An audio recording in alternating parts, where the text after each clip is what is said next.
This is the original esport racing game. This is iRacing.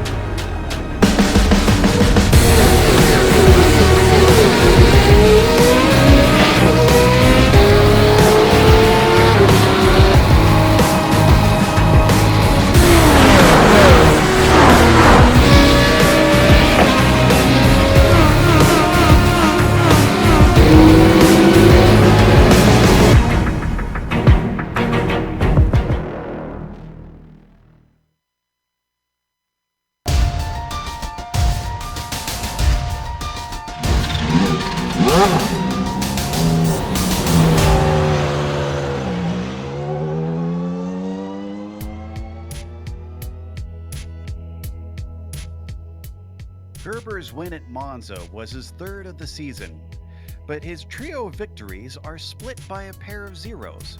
And while Albrecht won both of those races, he's been unable to defeat Fabian anytime the Austrian has managed to see the checkered flag. But on the GTO side of things, Olenek and Mukanos haven't seen the same sort of domination. Instead, a chess game of consistency and speed seems to be playing out among the Audis. Will a short return to normalcy at Road Atlanta change the picture? We'll find out soon as we get ready to watch round 6 of the iRacing Kamel GT series, and you'll see it all live here on the Global Sim Racing channel and the iRacing Esports Network. Hi, I'm Joe Peak, and with me in the booth is Adam Young. Behind the scenes is our director Sean Crackers Ambrose, and he's using cameras provided by Dougie Beard. Adam, Road Atlanta hosted IMSA in this era, albeit in a slightly different layout. I've seen a lot of drivers excited to tackle this place again. Yeah, this is going to be one of the more popular road tracks that really any series could go to. And you take the craziness and the excitement that was last week at Monza combined, and this is going to be a totally different race for these guys. Of course, Road Atlanta been around, one of the premier road course facilities in the U.S., running on the 12-turn full layout here for today for the a little bit over 2.5 miles or a little bit over 4 kilometers, depending on how you look at it. And the last time, of course, this track was reconfigured was about 2007, 2008, that time frame, and they've been running on the same of it ever since, but of course slightly different than what these guys used to run on in the late 80s and early 90s. Let's go ahead and take a lap around Road Atlanta in the GSRC car.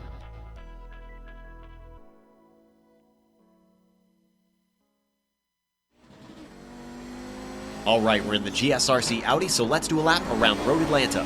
Coming down to turn 1, there's a fair bit of braking here, so passes can be possible, but going through too wide will cost you both a lot of time. Out of the corner, you don't necessarily want to track out completely so that you can set up better for turn 3. It can be a bit difficult to bring the car fully off to the left, and watch out not to get a cut course penalty. Feather the throttle through turn 4 so that you can get a better run into the S's, but you'll still need a big lift as you plunge into this valley. Be sure to get the car set up to brake in a straight line for turn 5. It'll be easy to upset the car on the binders, and then despite the 4-wheel drive, you can lose traction up and over the crest due to the bumps and the curb. Finally, you get a short rest before turn 6. Once again, the temptation to brake late will be great, but if you're not tucked in neatly to the apex, even the banking won't keep you from understeering. You'll get a little squirt of the gas before 7, but ideally you want to line up the car so that it's easy to get to the power on the exit. With it leading the car onto the long backstretch, every little bit of momentum counts. Along here, it's all about straightening out the weaving circuit and focusing on nailing your shifts. But if anyone gets a run on you, they're likely to attempt to pass into one of the most popular overtaking spots, the chicane. While the normal racing line is to the right, it is possible to successfully defend from either side if you can keep your speed through this left-right. Watch your wheel spin coming off of there, and then same thing under the bridge. Give a little lift to keep traction. One more big lift through the final turn, and then hopefully you've finished a lap around Road Atlanta.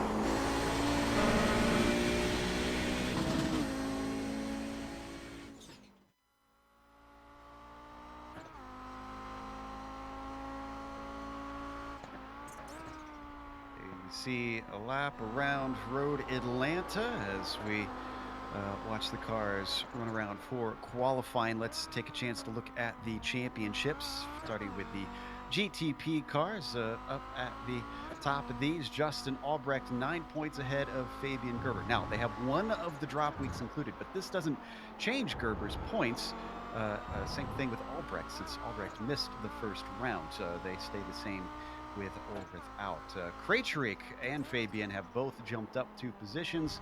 And, well, the driver that suffered from that most is Johnny Bell, who's down to 4th. Phil Lake moves up 1 into 5th with those drop weeks added. Let's take a look at the GTOs. Adam, what's that look like? Looking at those GTO points out there, and pretty tight up there still. Rob Olenek at 92 points, only 5 points behind him is going to be Nicholas McConis.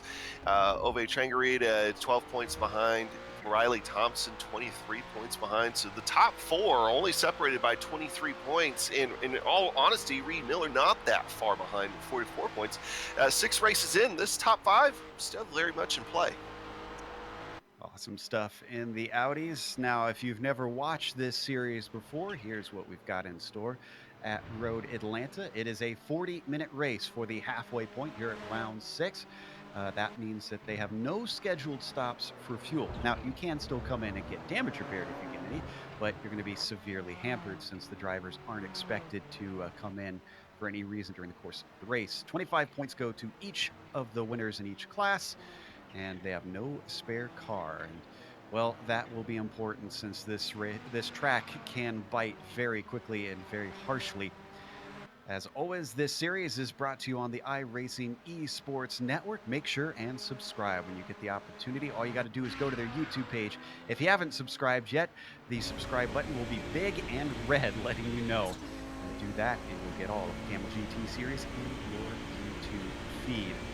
Taking a look at the qualifying, Albrecht is on provisional pole, and Gerber is coming around to take his second lap right now, but it's not going to be quicker. So unless somebody else can go faster than Albrecht, he should be our pole sitter. Rob Olenek leading the GTOs currently. Traffic has been a big talking point, though, in the lead up to this race. Adam, the S's seem to be a real big sticking point.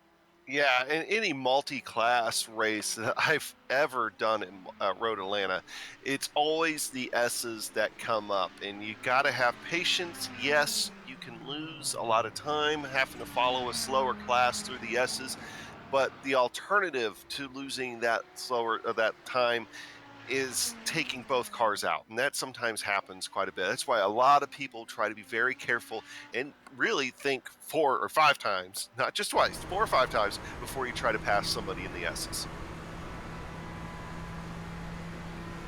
As we watch John Keefe come around for his second lap, he's currently 8th.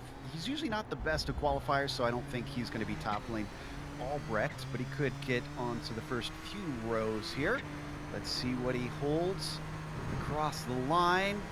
It is faster, a 1:08.9, about a half a second faster. That's good enough for the third row in 5th place. That's a great jump for John Keefe. Martin Krejcik's second lap, his first one didn't count, does count for his second lap. So a 1:09.4, that puts him into 9th place. Watching Vili Ruola, who is on the pole. He's taken the provisional pole away from Rob Olenek, so at this point he can only extend the gap. Nobody else in his class, actually a couple other drivers in his class are out there, but I don't think they'll challenge him. 1:18.3 does extend it for him. I see Havdal out there, but he's already completed his 2 laps. And Karenho, does he have time? Yeah, I think he... Actually, no, I don't think he has time because he's on a warm-up lap right now. Renan is. So this looks to be our set grid. We'll get to that in just a second before we talk about the various issues. Turn 5 is the other one that I want to watch out for, Adam. Every car we see race here, no matter what, seems to have trouble with this turn. I have been bit by turn 5 more times than I can count. And I know, and you're exactly right. It's just, it's kind of off camber.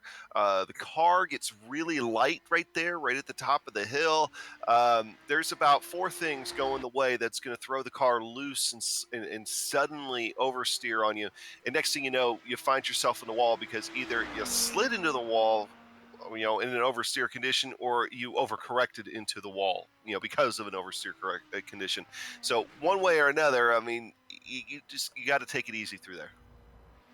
So might take a few victims here. We've only got 21 cars here today as the 24 Hours of Spa, the iRacing 24 Hours of Spa is currently ongoing. So obviously with this being endurance cars traditionally, even though we've got a sprint race today, a number of them have probably joined teams and are trying to tackle that legendary track over there. See just about 40 seconds left, and Carreño, as we predicted, not going to have enough time for this one. So we've got a little bit. Why don't we go through our starting grid for the day and bring you up to speed on exactly how the green flag is going to look. Justin Albrecht, as we mentioned, is on the pole, and Fabian Gerber, the two championship contenders, on the front row together. Steve Bycroft will be next to them, behind them really, in third place. Phil Lake starting P4. He's been having some horrible luck lately in this series. Let's see if he can turn that around. John Keefe, great qualifying for him, starting in fifth position. His teammate, Luis Emerton, will be starting next to him in sixth place. Christoph Olenek will be starting in seventh place. And from what I understand, he actually is the brother, I'm seeing in the chat, possibly of Rob Olenek, but a different class today. Fabian Jungbluth, another driver here, regular in the Kamel Series, will be starting in eighth. Martin Krejcik will be P9, with Johnny Bell starting in 10th position. Nicholas Rage will be P11, and Michael Springer will be the last of the GTPs to have taken a lap time in qualifying. He'll start 12th. He will be flanked by Ryan Lang, who'll start 13th, but he did not get a time in. He'll be at the back of the GTPs. Adam? Yeah, and by the way, it does sound like Rob Olenek and Christoph Olenek are not brothers. They're actually from two different parts of the world. So, yeah, so hey, I guess Olenek's kind of a popular last name over there. Billy Raleigh and Rob Olenek will be starting alongside each other. Nicholas McConis, Miguel Castro are going to be in row 8. Row 9, Matthias Havdahl, and then Risto Ublev will be in row 9. Michael Haynes, and of course, as you mentioned, Ryan Lang actually moving up to be with the rest of his class. They would have been in row 10, and that will round out the field, I believe.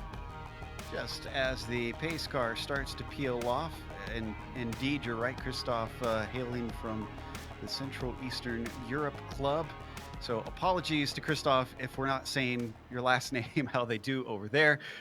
Rob has instructed us on his last name, but that could be Americanized, so who knows. Regardless, you can see them working their way now up the hill towards the very blind turns 2 and 3, Adam.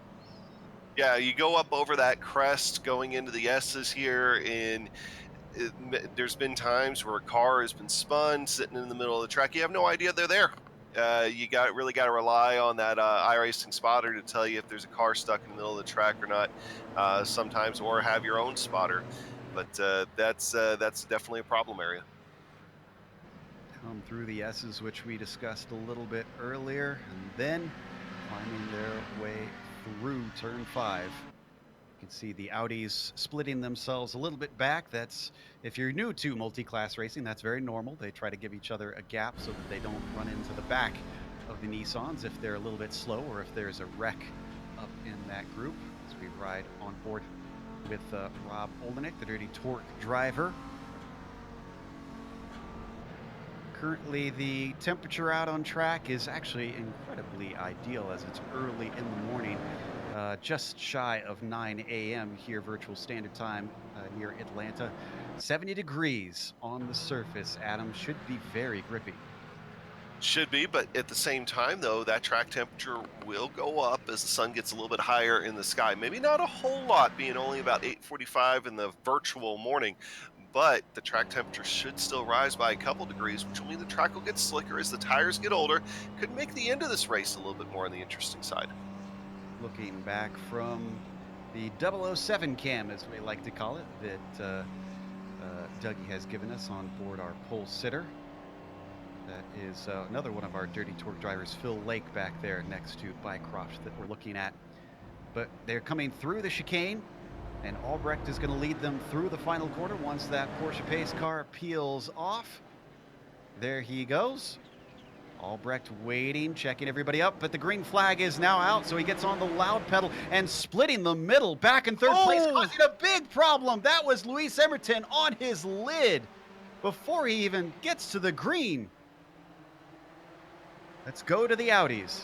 That's exactly why the Audis leave a little bit of space, as they're able to get through all that just fine. In fact, they go single file. Billy Ruala has taken the provisional lead in the Audis here as they go through the S's for the first time. They're all single file through the S's. Rob Olenek in second, Nicholas McConis in third.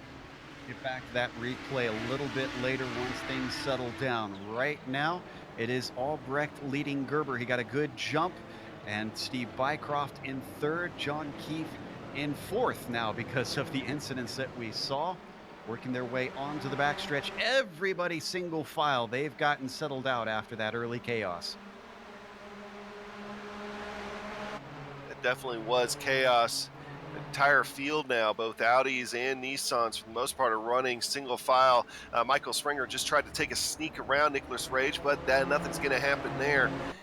And all leaders are accounted for and in line. See, not much happening there at the prototypes. So back in the GTOs, Hovdal giving chase on Castro, and this is for fourth position. They're not too far behind Mukanos as well, though he's starting to gap them out of the chicane. So we ride on board with Hovdal, looking ahead. If he makes a move, he's got to look out because Ublev is right behind him.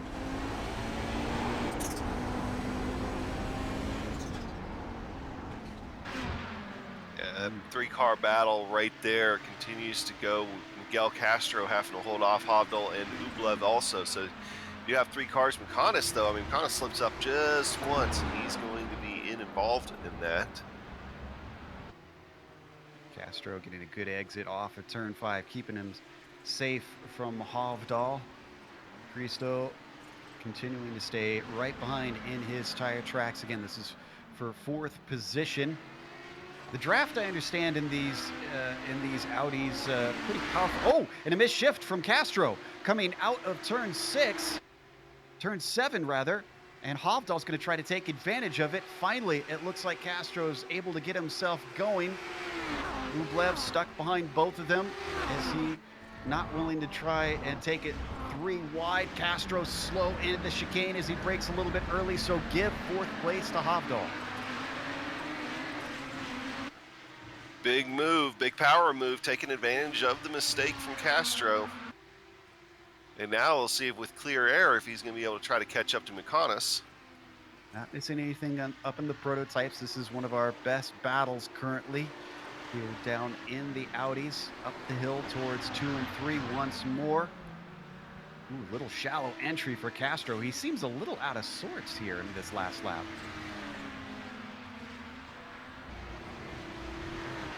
Out of the compression of the valley into turn 5.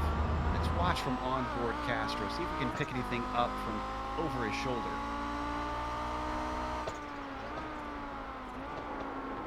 A little bit off the apex. Ooh, very wide coming through turn 6. Is he going to miss the shift coming off of 7 this time? Looks a little bit better. And let's see if anything happens with Ublev, because he is gaining the slipstream behind him. And I think he's going to have an opportunity. Castro doesn't go defensive. Cristo looks to the inside.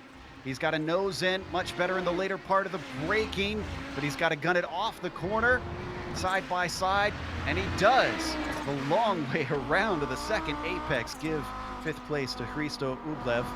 Now, we've might have 2 replays. Nope, we're not going to be able to get away from this because here comes Castro back at him. Coming to the inside, down into turn 1. Side by side is very difficult through here. They almost banged doors. And I think Castro's managed to get that 5th place back. Intense stuff here in the mid-pack in the Audis. Now, I think we finally have some time. Both Phil Lake had a problem, and we have that replay from the start. Let's see which one we're going to try and pull up. It's a little bit of a defensive move from Castro, keeps the position. So let's go to the Emerton incident first. There you can see him tumbling down the front stretch. contact with. Well, he got a good jump on the start, took it 3 wide with Phil Lake in another car. I believe it was Bycroft, and bounced off Bycroft and right into Phil Lake in front barrier. They just put him up and around, and that was the damage. Phil Lake decided he was going to go ahead and come in. He got his front nose replaced, and because he was losing a ton of time. But that's never a good feeling when you kind of go earth to sky like that there, and that's kind of what Louis Somerton went through. And just as that happened moments ago, Christoph Olenek had an incident. We'll come back to that in a bit. We're watching the replay one more time. There's the contact with Phil Lake, obviously suffering enough that, like you said, he had to come in to get that repaired. Olenek had his problem into turn 3, lost it under braking, hit the wall, and has since had to take a tow. This is our leader. We missed a pass for the lead. At some point, Gerber has gotten by Albrecht. That actually happened recently. Yeah, I have to see what happened there because he actually had a pretty decent lead on him. I wonder if it's lap traffic because they're starting to catch some. No, I think it was driver error. You'll see Albrecht have a little bit of an off here just to the side of your screen. Yeah, that was a big moment from Albrecht. He's actually incredibly lucky. This is a monumentous save. Watch this. You can't see it from on board, but his rear wing grazes the concrete. That might have been what saved him, is that little push to get him back somewhat straight. But we mentioned turn 5 biting, and it almost took a first victim here in the former leader in the Nissans, Justin Albrecht. Saved it dirt track style, just letting the car right itself off the wall. He does only lose that one position. He's about a second and a half back now, so he could still get back in this.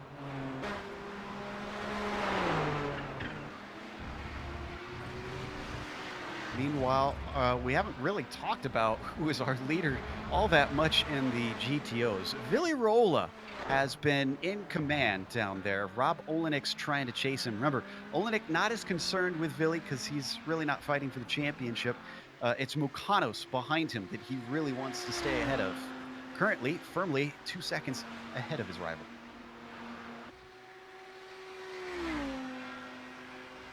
Yeah, so far the Audis have been very well behaved for the most part. Of course, we saw that battle earlier on with Mikel Castro, and now Mikel Castro looks like still right there, wanting to come back on Ublev. With him, they've got traffic. We were looking at the replays at the time the GTP fields first started coming through here. That's Gerber, actually, our leader. And he's being chased. He lost a lot of time to Albrecht trying to wait patiently behind them. Justin now half a second back and lets them be. And then Bycroft here is going to get stuck behind them going into the S's. We talked about the patience needed to go through there. In fact, there he is! Try to make a move. And Ublev spins in front of them. He comes back onto the track, though. That was Castro who got touched off track. Bycroft caught by Keefe because of that. Let's look at the replay. Yeah, it looks like he just got greedy with the first one, and then Ublev spun off in sympathy. And Ublev still, and I'm sorry, Joe. Being the faster class there, I have to put that on Bycroft. I mean, it's one of those warning spots that most people tell you about. You can't do that in the S's, and that just happened. We've had a big one with Ryan Lang. In fact, this was a huge wreck. He absolutely smashed the car in turn 5.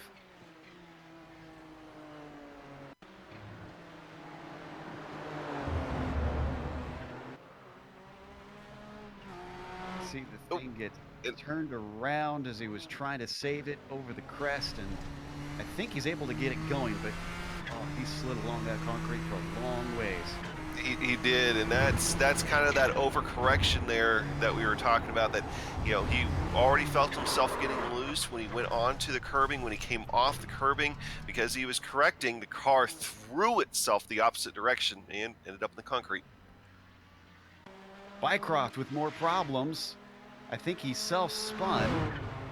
No, oh, actually he had some help. It was a reverse situation. Rob Olenek. Oh, maybe he didn't. Let's see. Watching this one from above might be a good angle so we can see whether or not he got touched. It's awful close. Oh, no, so he comes. Okay, so he's going through that right-hander right there, and he's already loose on entry. Back end's already coming around, and Rob Olenek, I think, actually did a great job of staying off of him. It was close. I don't think he could slid a piece of paper between him. And then Bycroft right in front, when he was getting himself corrected, right in front of Martin Kretrick, ended up losing the car again.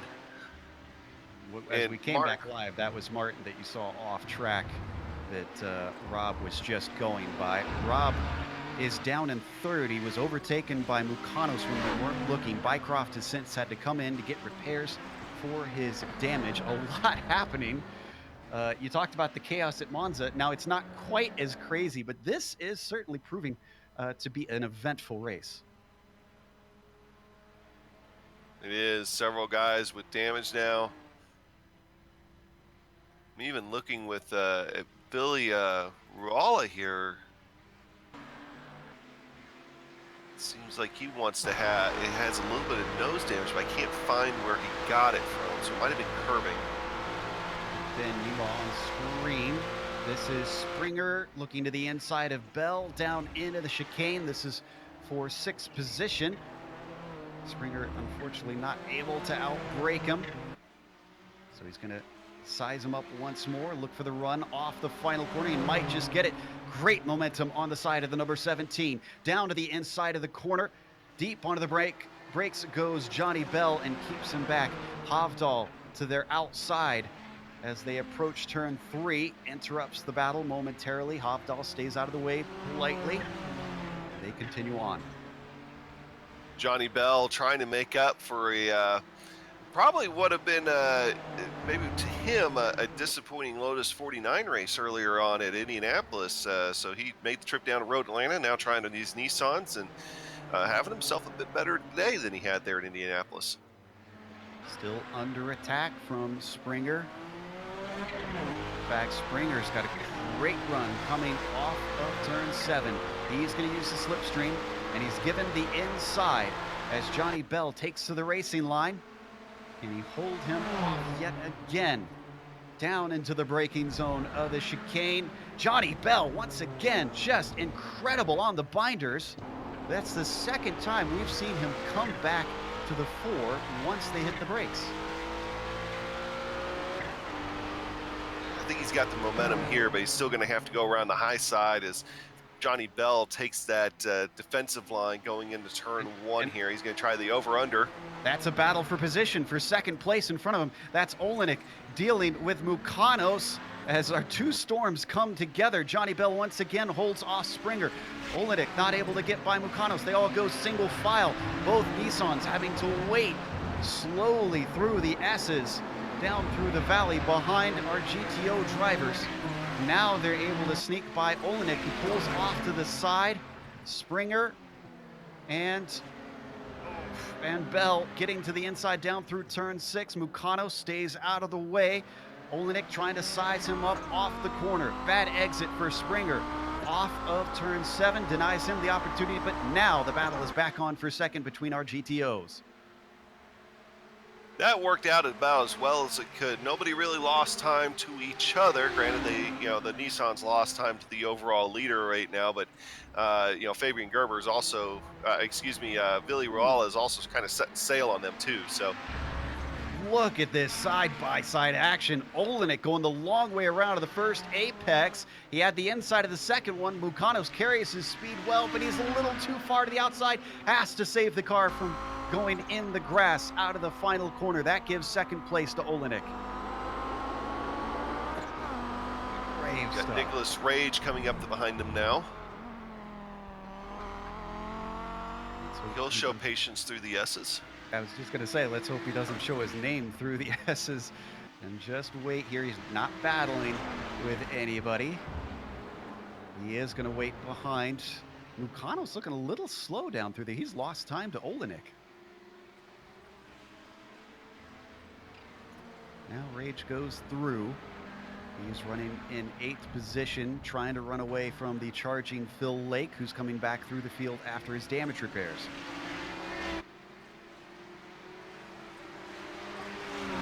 No change for the lead in either of our classes. Still Gerber up front, Rolla leading the GTOs.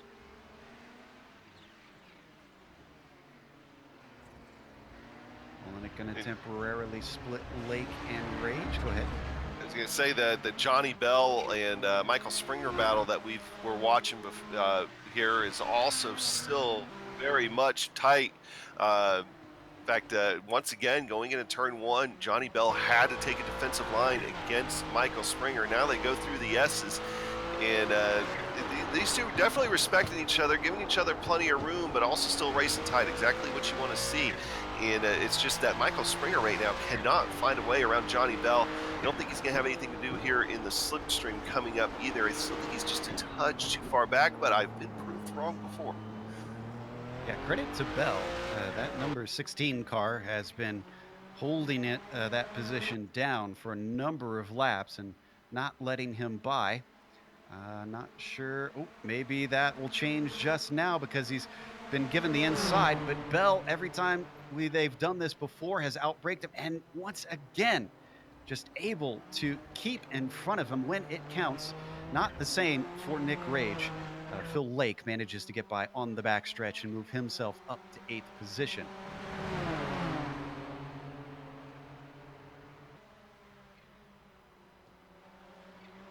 Next for Phil Lake will be these two. Maybe that's what it'll take for Springer. Maybe when Phil Lake comes through, he can try and follow him by Johnny Bell. Still has a ways to go before that happens, though.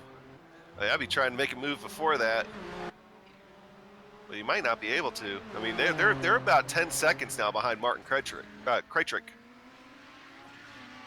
Yeah, Martin's kind of all on his lonesome. He's in 5th place, 18 seconds behind Jungbluth, and 10 seconds ahead of Bell. Meanwhile, we're looking at Rob Olenek and Nick Mukanos. Nick fell back about a second and has not been able to regain that time. Still giving chase. Rob dropped way off of Villirola, 8.5 seconds now splitting them.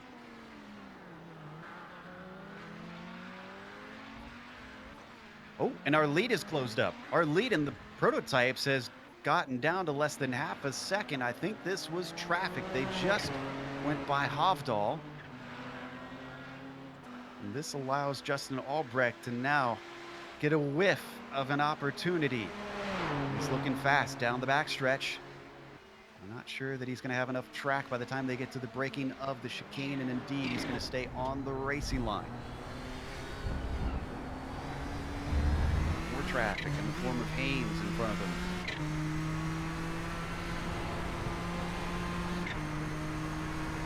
Almost halfway through the race now. Again, these two are your championship points leaders in the prototype class, the GTPs. So not only is this for the lead, this is contesting potentially the championship lead.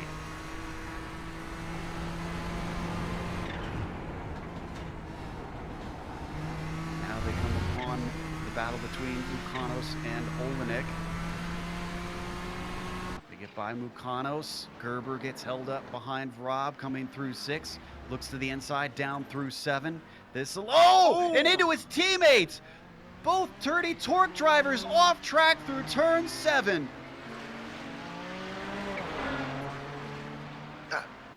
Rob turned in like he didn't know he was there still. I thought that maybe Albrecht went a little too wide into the corner, maybe. Yeah, I think Albrecht outbraked himself. It's going to be an awkward post-race meeting.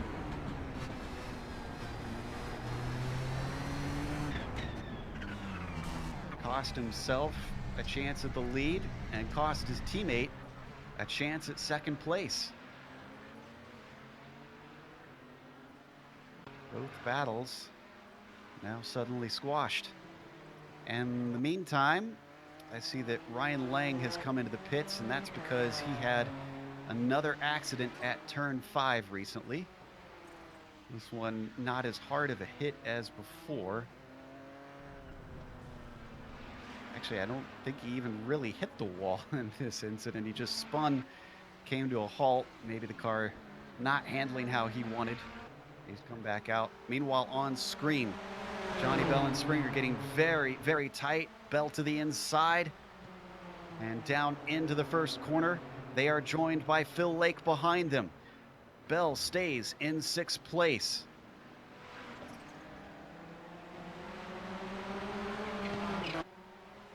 Phil Lake slowed up, having to halt his pace momentarily. Wait for an opportunity.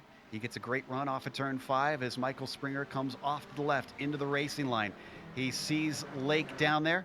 Lake now up to 7th. That's one done.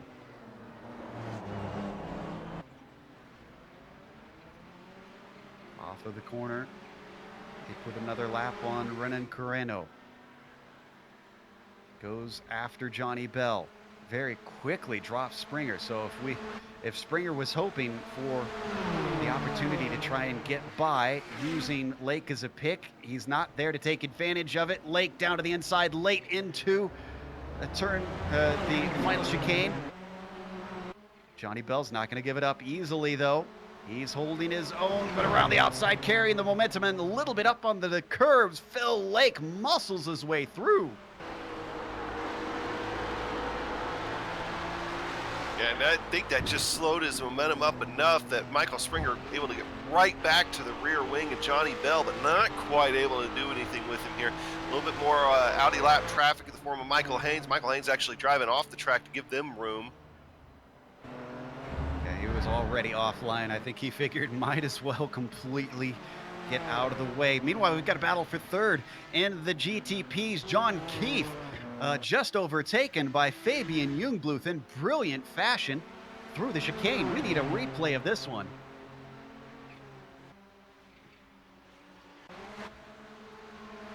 You see him get up beside him, but then watch Keefe come back at him.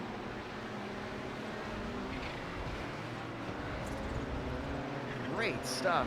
Guns it off the corner. Jungbluth puts himself on the podium with that gutsy stuff we see into the chicane.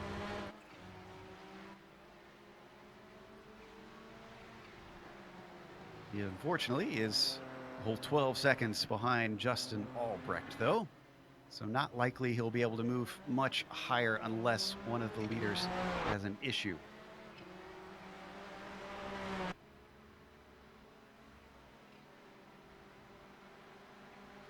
Something happened with Carreno. He's been in the pits for about a minute, and I see big damage on the car. Trying to see if I can find the incident. Ooh, this is a big hit about a minute or so ago in turn 3, if we want to try and find the replay here.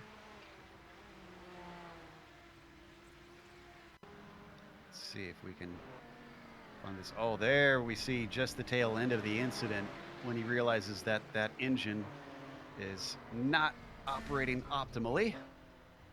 Oof. Number 20, because of that, has had to come into the pits. In the meantime, Mukanos is being chased down by Olenek despite going off track with his teammate. He's regained it. He's now got him within sight, and he is less than a second behind.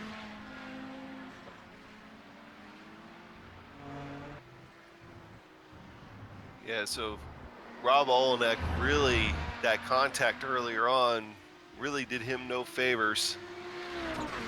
And as it put him back into the clutches, Nicholas McConasso. Nicholas McConasso has been kind of on a tear himself, though, here lately, too. So not to take anything away from him, but for sure. On the back stretch, they've got Ryan Lang and Martin Krajcik, who are not in a battle for position, coming up behind them. So it shouldn't be too much of an issue, though obviously I'd rather only have one prototype than two of them trying to come through. Olenek not close enough as they hit the chicane.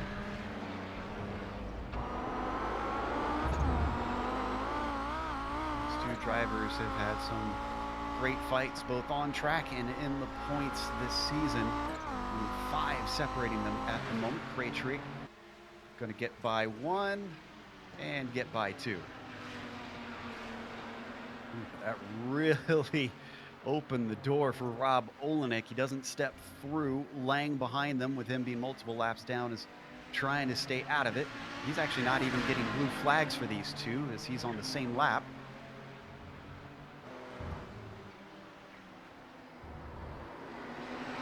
Felt like here needs to be careful, though, not to get caught up in anything extra. Being smart about it. Olenek on There 2 he goes. wins himself. His last one was last round, as once again we got a dirty torque driver having trouble in turn 7. That was Lake almost pushing Mukanos wide. Unfortunately, with Lang in there, Olenek can't take advantage of it. He will get the slipstream down the backstretch as he closes in. While Olenek won last round and has 2 to his name. Only 1 win for Mukanos currently, and that came all the way back at round 2 in Zolder. It's been a while since Nick has topped the podium. I'm sure he'd love to take another second place, but right now it looks like he's not going to be anywhere near to Billy Rolla to be able to get his second win.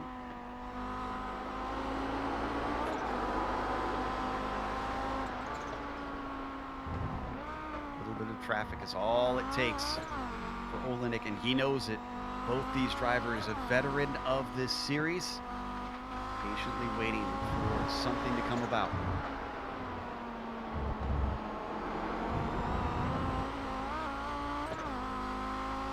Just about a quarter of the race left to go. This clock is ticking by very quickly. Oh, Ublev has a Oh! big off. On screen, an accident between Springer and Bell. This finally came to a head. Springer kept seeing Johnny Bell braking later than he was and thought maybe he could do the same, but down into turn 6. This looks like some net coat, though. I'm not sure that they actually touched. I think it's one of those ones that it just looks like to me, regardless of netcode, they probably would have touched anyway. It looks a lot like what happened to Sebastian Vettel and Max Verstappen? Max Verstappen just last week at the British Grand Prix. It's just the thinking he's going to make a move, changing his mind at the last second, and then ends up doing himself in with the braking. Well, he can feel good that even top champions make that mistake. Johnny Bell, you can see how slow he's been going down the backstretch. That car must be severely damaged as he's limping his way back to the pits. Yeah, it's not driving straight, so he definitely got the worst end of that deal. Springer, I believe, still lost a position because of that. Nicholas Rage, I think, snuck through. So Michael now down to 8th position. Rage up to P7. Ahead of them, Phil Lake has been continuing his charge and is now up to Martin Krajcik. So he could get into the top 5 after finding himself taking an unscheduled pit stop.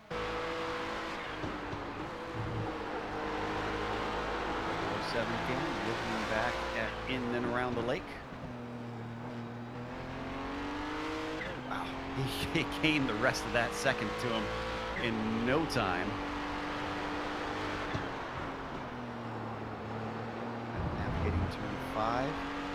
May have taken other places out of that corner before, but not this time.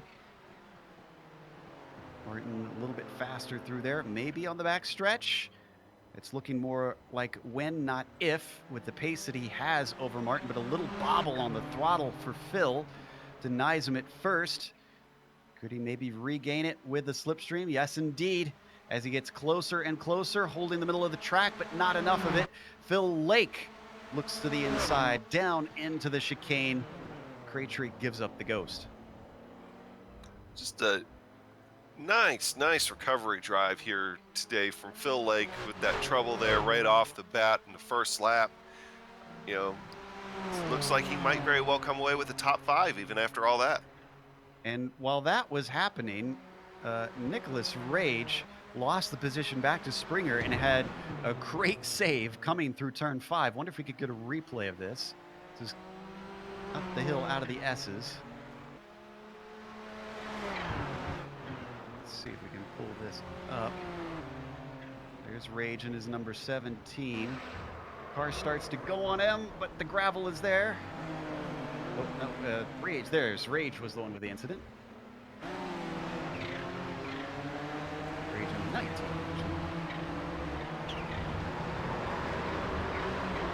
Let's see. So he lost it well before turn 5. Ended up having to slide it a lot to save it. So time and pride.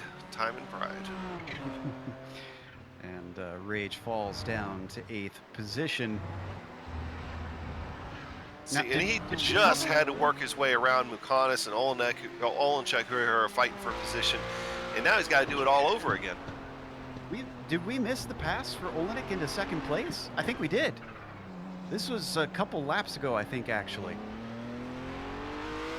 I think we found the replay. Our director on the ball. And this was down into the chicane. Just got to run on him. What's interesting, Nick doesn't look like I don't know, but right now they're side by side here going into the chicane. Yeah, it almost looks like a mirror of what we saw there on the replay. Unfortunately, Rob's not going to be able to keep 2nd place with that, as he went a little wide coming down the hill through the final turn. Nick Rage trying to lap both of them. He gets to the inside as Mukanos shuts the door on Olenek. Riding on board with a dirty torque driver. Fabian Young Booth behind them. He's gonna have to he's waiting patiently through the S's. He realizes that this is a battle for position in front of him. Left Keith behind, so he's not in a hurry. This has been one of our best battles all race long. And once again, between championship leaders, much like what we saw with Gerber and Albrecht, which unfortunately also has separated. There's about 11 seconds between those two. A big slide from Mukanos, unfortunately, cost him coming out of turn 7. And Rob Olenek now gets to the inside, but Mukanos collects himself. He immediately gets back into the slipstream. A little bit of a defensive move from Rob, covering off the inside. Nick back to the racing line now. Best part about this is it definitely seems like Olenek here is a lot better in the first half of the track. And despite that slide, Mukanis has been better in the second half of the track. So these guys very well could go side to side, fight door to door here several more times in the final 6 minutes of this race. I don't know if you saw it. We don't have to go to replay, but to the inside there was a stopped car. That was Nick Rage, who had a spin up and over the crest beneath the Suzuki bridge. So I think actually he's pulled it into the pits, and I think he's going to call it a day, unfortunately. Right now, our battle for 2nd, interrupted by John Keefe, who's between them. He's trying to get away from, well, no, he's not trying to get away from Steve Bycroft. Bycroft is laps down, so that's not for position. Bycroft's trying to get through, and he does interrupt Rob Olenek.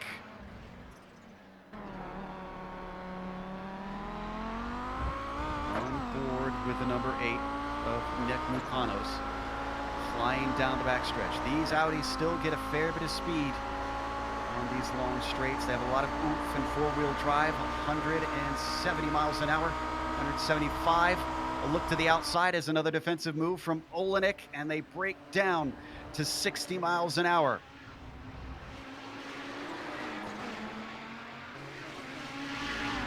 This looks like it is going to go all the way to the flag if they can keep it pointed forward.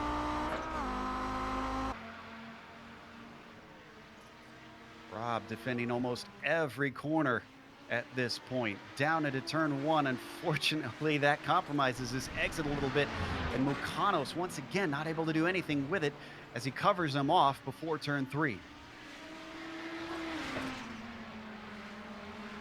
I've just checked. This still is the only real battle on the racetrack going on right now between these two for second place in the Audis. Going to be joined by Phil Lake.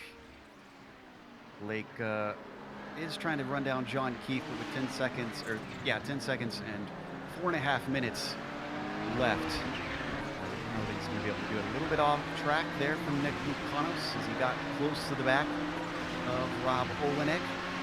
There goes Lake on through. Olenek struggling every time they get to this straight. He's not going to defend the inside this time, though. He stays on the racing line, but he breaks deep and he makes good on it. Yeah, he was definitely using the draft of his Dirty Torque teammate Philip Blake there as he went by. He was just using that to be able to edge him out, edge out Mukanos going into the chicane. Mukanos puts a wheel off right there. He's going to lose probably a couple tenths of a second because of that slight mistake. Time to regroup, gather himself up, see if he can get back in there. He might have some help because Nick Rage is back out on track. Thought he had parked it after his spin. Decided that he's good to go for the final few minutes, but he's not good to get past into the S's. He's going to let Nick work his way through the run off of turn 5, and he's by.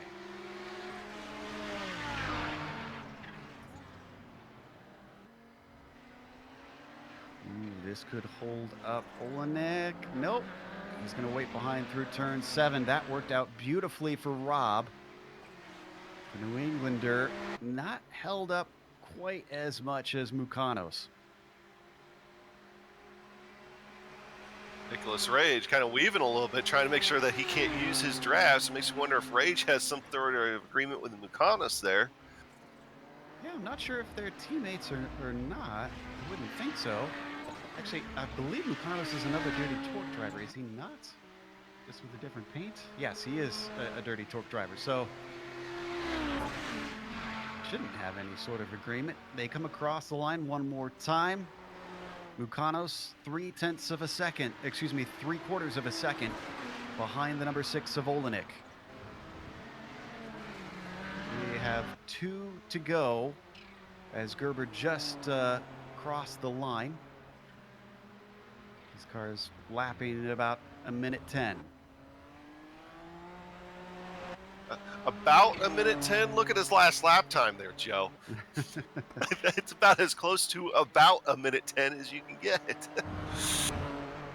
8/1000ths off. He's got room for improvement. Coming around to turn 6. Gerber didn't start this one on the pole, but boy, did he have a response for Justin Albrecht. The Buckeye hassled him for a little bit, held him back for a little bit even. But boy, once they went through the traffic, Albrecht was nowhere. And Fabian Gerber continuing to pull away. Fastest lap of the race, though, currently goes to Phil Lake. You can see on your screen. He's in a hurry to catch John Keefe. I really don't think he's going to have enough to do that. Actually, are we 2 laps to go this time, maybe? This is going to be awful close.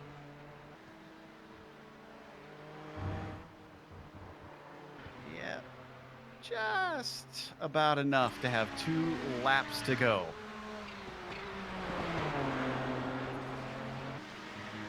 They are coming up on the drivers battling behind this man.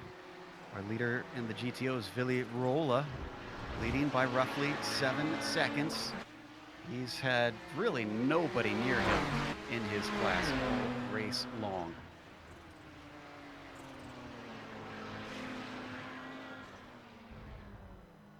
Our battle for second stays about 3/4 of a second apart. They've got our leader in the prototypes coming through, and he is going to go to the inside of Olenek. You can see how much more the Nissan struggle to find the power off of slow corners as Olenek outgunned him, but now has to let him back through. But this was a boon for Mukanos, who starts to close in. Could he try a surprise attack down into turn 10? Nope, he's not that brave quite yet. A little bit of a slide through the first apex from Olenek. He's feeling under pressure now.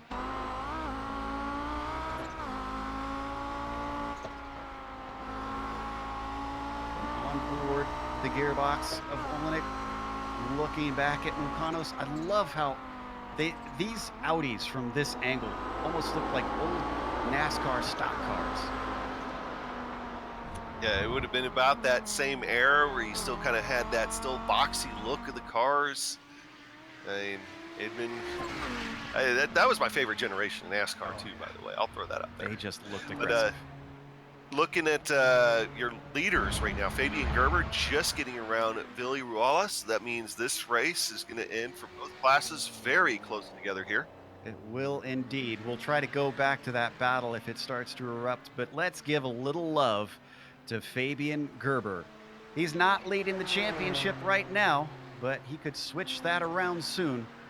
I think with Albrecht second behind him, he won't have enough points to overtake him, but boy, is it gonna be tight. Down to the chicane for the last time. Fabian Gerber in the number 2 machine.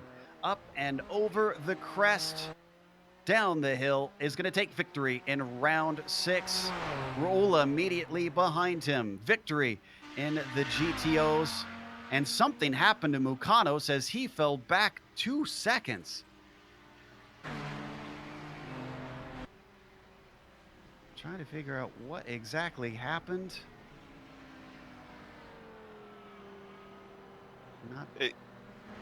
Yeah, it looks like he just got loose coming out of turn 7, and then just realized it was done and kind of let off of it, let the Audis or let the Nissans go by.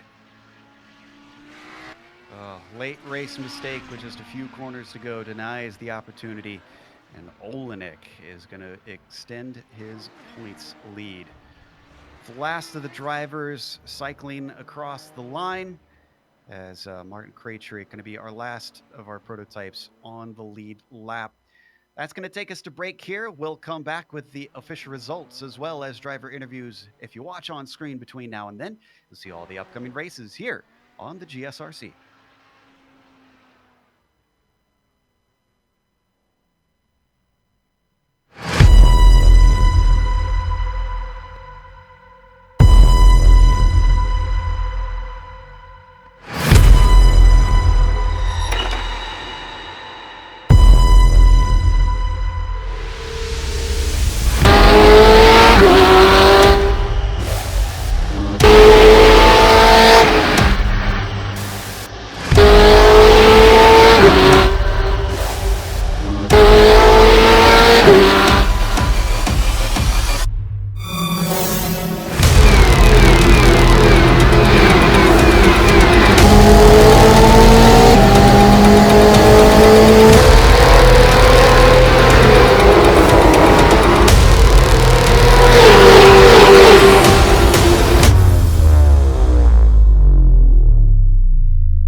Welcome back to Road Atlanta. We just watched round 6. We are now officially halfway through the season here in the Kamel GT series. And up at the front, it is a familiar name, a multi-time champion who took another victory, over Justin Albrecht. It was Fabian Gerber, your winner. Justin, many seconds behind, though he did take the pole. It looked for a little while that he had pace to try and keep up with Fabian, just didn't seem to be there once they hit traffic. Fabian Jungbluth, the other Fabian, is down there completing the podium. Jungbluth has really found himself some good speed lately, although he was helped out with a little bit of problems for the driver behind him, Phil Lake, who did run down John Keefe in the end and took fourth. Keefe in the top five regardless. There's a little discussion between the drivers. We may have missed an incident between them later on. Martin Krejcik with a 6 was the last of our prototypes on the lead lap. Michael Springer with some issues as he tried to battle all race long. He finishes 7th. Steve Bycroft, another one who had damage and had to take a pit stop, fell down to 8th position. Nick Rage finishes P9, and Ryan Lang finishes 10th. Bell, Christoph Olenek, and Emerton were DNFs in the GTP class. Adam? Yeah, leading the Audis, taking that win. Villarreal, a dominating win here for today. Rob Olenek and Nicholas Mukanis finished second and third. Great battle between the two of them in the second half of the race. Just to only let it go there right at the end. Matthias Habdahl in 14th position overall, but 4th in the Audis. Miguel Castro in 5th in the Audis. Ublev had some trouble there about 5 minutes before the end of that one. He'll come home in 16th overall, 6th in the Audis. Michael Haynes did not finish on the lead lap with the leaders there, 17th. Johnny Bell, Christoph Olenek had some problems throughout. Renan Carino also had some problems. We've got our winner in the prototypes ready to talk to us. Fabian Gerber now joins us as we get to talk to him about how his race went. Fabian, you didn't start on the pole, but you finished where it mattered in the top spot. It seemed like later on in the traffic, you just dropped Justin like a bad habit. I didn't feel the same actually. Maybe it looked that way, but I think he had a coming together with Rob, so he lost a lot of time there, and then it was a matter of luck where you got into the traffic. So I have actually no idea if I did any better than him. I don't think so. He's used to it too. It's always difficult at Road Atlanta. Do you consider Justin a serious threat for this championship? He led the points briefly and is still relatively close to you. Yes, he's always a threat because he's really fast. We saw that today. I think I made a mistake in my second qualifying lap, but I still wouldn't have got him. I would have been 2 tenths behind him. In the race, we were about the same, but he's always quick, so he's always a threat. I always have an eye for him. Next week is going to be Lime Rock Park. Feelings on that, because it tends to be a little bit chaotic, putting it lightly. Yes, but it's actually easier than here for traffic because the speed difference is huge. So you can in the braking zone you can just go by the Audi. So at least as far as I remember, I didn't have any problems last year. I think we were there. Well, we look forward to seeing how you manage that. Again, congratulations on the win today. Thank you very much, guys. See you next week. That was Fabian Gerber, our victor in the prototypes. Up next, we've got Adam talking to third place in the GTOs, Nick Mukanos. Yeah, Nick, great run today here. Great battle as well with Rob. Go ahead and tell us a little bit about fighting him for that second place spot. Yeah, in the beginning, he was definitely faster than me, but as soon as the traffic came through, it was pretty much a constant, and it was just a back and forth. And I made a little bit of mistakes at the end. We were actually talking after that we were driving more like it was practice than a race there. And, it almost seemed like that was the case. I mean,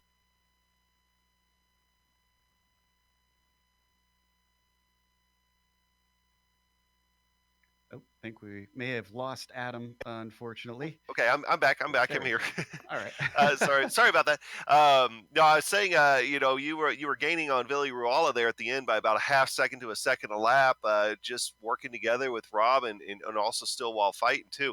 Now the with your guys' battle there going on, how was it also having to play with that and getting around the Audis here at Road Atlanta as well? Because there was definitely some places where they just could not get around you. Yeah, some backmarker Audis were okay, and Nissans too. they seem to always come up on us when they were also battling, so it's kind of tough. It's a little bit of a give and take, and sometimes you get an advantage, sometimes you don't. But it's easier when you're driving against someone that you know and have experience with to make. All right. Well, anybody you'd like to thank here real quick before we go to the next? Just good luck to Dirty Torque in the 24 hours. I'm sitting this one out, so hopefully they can bring it home. All right. Well, hey, Nick, good talking with you, sir, and hopefully we get a chance to talk to you next week. Yep, thanks. That was our third place finisher in the GTOs. Our fourth place finisher in the GTPs was Phil Lake, who had an eventful start to this race. Phil, it seemed like you experienced a setback and then bounced back from it. Yeah, towards the end, actually, I was enjoying myself. Yeah, not the start I wanted to have, or anybody really ever wants to have, but yeah, I tried to stay out long enough to get enough of a gap that I would come out in front of the Audis, but I couldn't work that out well enough in my head whilst driving, so I ended up coming out sort of in the middle of them. But then, yeah, I was just 100% focused on trying to get as many positions back as I could. Do you put much blame on Emerton for that 3 wide move at the start, or do you feel you would have done the same in his situation? Um, I probably wouldn't have done that myself. It was pretty risky, but you know, he was pretty close to. I looked at the replay and he was pretty close to pulling it off. So you know, a couple of a foot further left, he probably would have made it. So you know, some guys like to take the chances and some don't. So I haven't got a problem with Louis. I've raced with him for so long now. I know he wouldn't have meant for that to happen. Yeah, obviously, with plenty of experience with each other, it's good that cool heads prevail. Towards the end, we saw that Keith slowed and let you by. Did we miss something out there on track, or what happened there?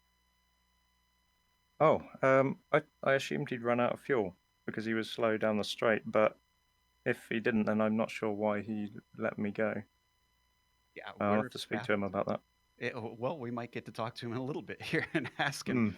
Mm. Regardless, that was an impressive run back from the back of the field up to fourth, just off the podium, but hopefully we'll see you at Lime Rock. Yeah, I'll be there. Thanks, guys. That was Phil Lake finishing fourth, and the driver behind him, Adam's going to talk to John Keefe in P5. Hey, John, good top 5 run for you here today. And, you know, you definitely seem like you were in the mix of it quite a bit as well. Go ahead and tell us about your day. Yeah, it should have been a podium, but I just made a couple of really stupid mistakes, and it cost me that. And then I guess I cut it 1 lap too short on fuel, so I had to clutch it that whole last lap every chance I had just to make it back. So had to give up fourth. Yeah, you know, sometimes you win some, sometimes you lose some, but that's the story here. Hey, at least at Road Atlanta, though, you finished. It seemed like lap traffic was at times a little bit of a struggle out there. Yeah, this track has a couple of spots where you just, if you don't get it done, particularly through the S's, if you don't get them before the S's really begin, you just have to follow, and that's really where I lost Fabian. Once he got past me, I just had to follow Ville through the S's, and he pulled 4 seconds, and after that, that was that. So just settled for fourth, and then the short fuel was a total surprise. So I don't know how that happened. I don't think I had damage that would have caused any extra mileage, but I don't know. Well, of course, we went from Monza combined last week, Road Atlanta this week. Next week's going to be Lime Rock Park. We just keep shrinking the tracks. You going to be all right there? Oh yeah, Lime Rock is probably my most looked forward to race in any series, but definitely this one because it's a race that literally anyone can win if you know how to play the traffic game, and it's what I consider our wild card race, and I just love it. So it's just so chaotic. I'm just in general a huge fan of these older bumpier circuits. They really present a really cool challenge with these cars, especially the Nissan, which doesn't like bumps. So a lot of driver input there. Yeah, I'll definitely agree with you. Nissan doesn't like bumps. Well, hey, John, hopefully we get a chance to talk to you there next week. And until then, man, appreciate you stopping by. Absolutely. Thanks, guys. That was our 5th place finisher in the prototypes. That tells you the difference between most drivers on iRacing and the Camel GT guys. They want the car to be a menace to try and wrangle. So we look forward to that as well next week. Thanks to those Camel GT community people who brought us back for another season of coverage here on GSRC. And also thanks to iRacing for putting us on the IESN for another season. If you haven't subscribed yet, make sure and go to the YouTube page, click subscribe, and get every week of Camel GT in your YouTube feed. Also, thanks to the companies that provide the software and hardware for our broadcast listed here on your screen. And additional thanks to June Laurent, who provides our wonderful music. See the screen for how to get a hold of more of her great work. Thanks to the team today, Adam, Sean, and Dougie. If you'd like to find out more about GSRC, including upcoming races, you can find it at globalsimracingchannel.com. We're also on social media. Our Twitter is at GSR Channel, Facebook, Global Sim Racing Channel, and Instagram, GSRC_Graham. As we keep mentioning, we've mentioned it because it's a big deal. They're going to Lime Rock Park. Imagine these two cars whizzing around there at full tilt. That'll be July 27th, a week from now, 1 p.m. Eastern. We also have upcoming races for other series listed on the screen, so check those out and mark them down on your calendar. But until next time, race clean, race hard, see you on the track.